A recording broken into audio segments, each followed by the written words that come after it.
Hello and welcome back to another episode of the Solo Diaries. Thank you so much for joining me in today's video. So if you are new here or haven't seen the Solo Diaries series so far, I've basically created a series where I talk every single week just about what's gone on in my week and realizations that I've had, lessons that I might have learned. And it's basically like a little diary entry to myself every week, I guess. And at the end of the year, it will be nice to reflect back and be like, okay, this is how my mind was. So yeah, let's get into today's video. So it's been a really interesting week, I'm not gonna lie. Like, a lot has effectively gone on in such a short amount of time, if that's what you could say, I guess. I've met some amazing people this week, it's been absolutely amazing. And I've had a lot of realizations recently to basically just start living again. And it's kind of hit me. Now, you're probably going to laugh at this, but it's hit me only now after being in Thailand for a year that I'm actually in Thailand. And that might sound really silly, but it's kind of like a realization of my life can be like a holiday every day if I want it to be, you know, like life can be so beautiful. And that is something that I've been realizing recently, just how incredibly lucky I am to live in this country, to be surrounded by these amazing people, to be around this amazing culture. And I think I didn't acknowledge it as much as I should have, you know, so now I've finally acknowledged it. You know, I'm sat here, it's beautiful, it's sunny, I feel so grateful. And yeah, that's just the biggest takeaway for me for this week, is just how fortunate and grateful I feel for my life and how incredibly proud of myself I am that I've been able to get to this point. And when I look back at, say, my past self and what I used to think, like, where's my life going to be in a few years' time? You know, that girl who was scared of going in the gym, the girl who had severe anxiety, the girl who had no clue what she wanted to do with her life. She was just sort of floating through.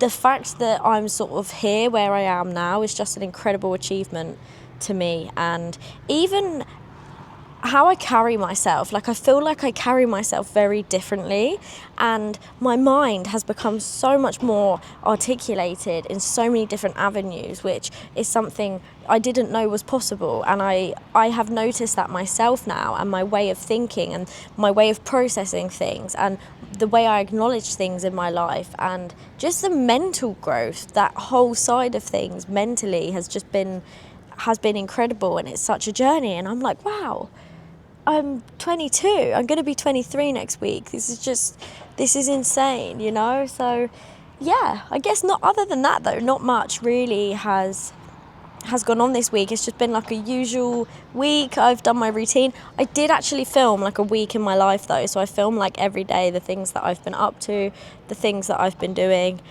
I say that like I go and do loads of crazy things. I don't. I have a good routine. You know, I wake up, I do my stretches, I do my cardio, go to the gym, things like that.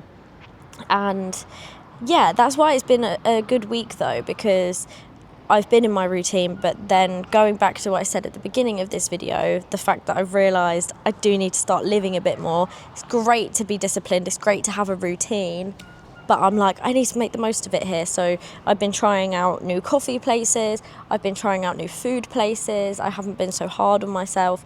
And it's just been like a whole week, I guess, of realisations. And I just feel like I'm so back in myself, and I feel so happy for this. Like, yeah, a few months ago, you know, I mentioned in my last videos that I wasn't maybe in the best place that I could have been mentally, and it was tough. And the reason I'm saying this is because if there ever is anybody else who goes through a hard time, please just remember that those times are temporary, and that you will always get through it, and that you do have the capability for things to get better, even if it doesn't feel like it in the moment. I promise you, if you just keep going and pushing through even the hardest, darkest times, there will be a time in your life where you will look back and reflect and be like, I'm so grateful and glad that I pushed through that, you know? And yeah, you just have to keep moving forward, and this is something that I've realised. So yeah, like there's not much really to report on this week's Solo Diaries, but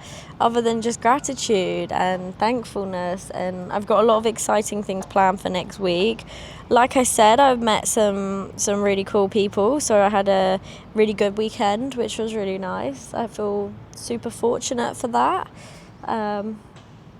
Yeah, I mean, obviously there's elements of your life which you don't want to share on social media because it's your private life.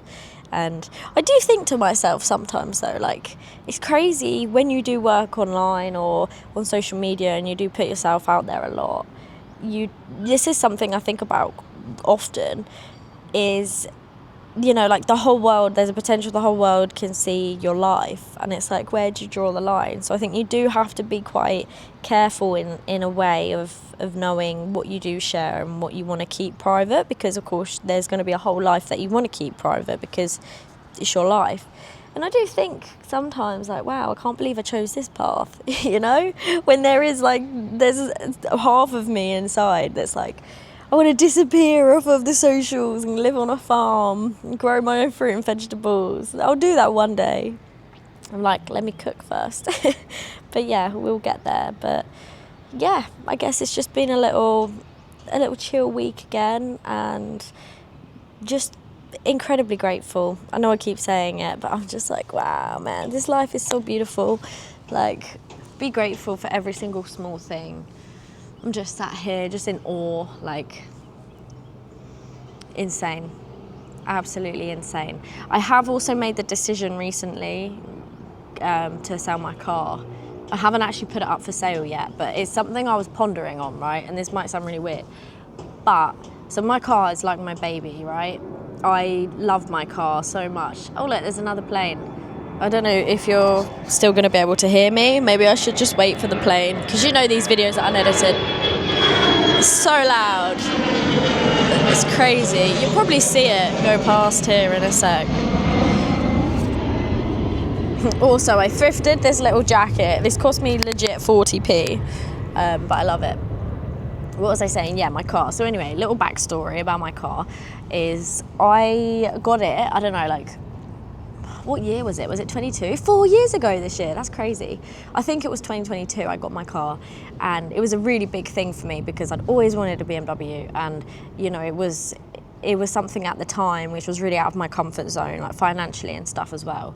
But I did it anyway, and because I wanted it and I worked hard, and I went all the way to Exeter, and that was, I think it took my mum and I the best part of like 7 hours, right, to go pick up this car. And the reason we had to go so far is because this car that I found had like this specific spec on it, red seats. It was like an M Sport 1 BMW, right, convertible, and this was a huge deal for me. Anyway, the reason I'm telling you this is because my car is like my baby, and I love my car so much, and I was like, I'm never ever going to part with my car. Now, maybe it's me understanding the law of detachment more and not being so, maybe it is. That's growth to me within itself, being like clinging on to things. So yeah, recently I've just been thinking, like, first of all, it's just losing money by sitting there. I'm not using it. I haven't used it properly for like a whole year. That's insane. Yeah, there you go. I've answered my own question. But on the other hand, I'm like, I pictured myself visiting the UK, right?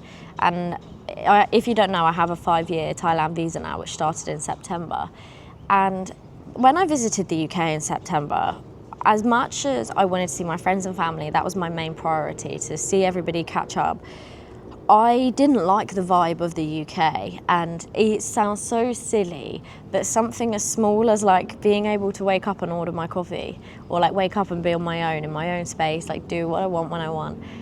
Yeah, granted, if I lived on my own in the UK, I would have that, but it's just so different. Like, the air is different, and I don't mean that in a literal sense of like, oh, the air texture is different or the smell. I mean like just the air is different. Like everything, I don't know if you know what I mean. I can't explain it. And I just remember like the feeling I had when I woke up in the UK, and I was like, oh my gosh, it feels like a dream. Like, I want to be back in Thailand. I really don't like it anymore. And not that I don't like it, sorry. You know, the UK is great, and I'm grateful, you know, that I'm able to go there. But it's so weird. Like I just feel so at home here in Thailand and in Chiang Mai, and that's been another realization. So yeah, going back to my car, I think I'm ready now. I'm detached from it, which is crazy because I never thought that I would say that, but I'm ready to part from it. And because realistically, I do not think I'm going to visit the UK for a long time, which is sad because I miss my friends and I miss my family, of course, you know, that's literally the only reason I would go back there. But I did visit the UK twice or three times last year. I think I visited twice. Yeah, visited the UK twice last year. Again, I'm confused. I visited in March. Did I visit in May? No, I didn't. I visited in March, April, and then I visited in September. So yeah, time just moves so quickly, and yeah, as I say, as much as I want to see everybody, like, to go back, it's a lot to process, and there's a lot of things, you know, I could say I'm not going to get into, but I'm very happy here now. I'm very, very happy, and I don't worry about the future. I'm like, in my last video I was saying, like, I think, oh, I don't know what I'm going to do in like a year, or like what's going to happen, and now I'm like, I just take each day as it comes and enjoy it. Like, tomorrow is never promised, you know, and when you realize that, and just to enjoy each day and live it, and just enjoy it, and just be kind to everyone and love everyone, and just show love, show appreciation, show kindness every single day. Even if people, you don't get it back, that is fine. You can just do the best you can. So yeah, that's how I feel. Some would say, oh, you're on cloud nine. Like, that's how I feel. Don't ask me why. I don't know why, but I know why, you know, because like this, like, how can you just not be happy? So yeah, that's my little realization. But then oh my gosh, can you see how much I'm sweating from sitting here? That is my realization. And I think as time goes on, I'm thinking maybe when I move out of this condo, I might get a little house and get some pets. Like, yeah, we'll see. But anyway, I feel pretty content, pretty happy. That's my little ramble for the week. Even if nobody watches these videos, they're just, as I say, they're all diary entries to myself, like to see how I'm feeling and reflecting and stuff. By the way, we hit 500 follows on Instagram, which I'm super grateful for, the other day, because my Instagram got disabled at like nearly 50k. That's fine. Again, these things happen. It's life. It's out of your control. At least my body works. At least I'm healthy. At least I'm breathing. That's the main thing. But yeah, anyway, I hope you guys enjoyed this little ramble, and I will see you in the next episode of the Solo Diaries.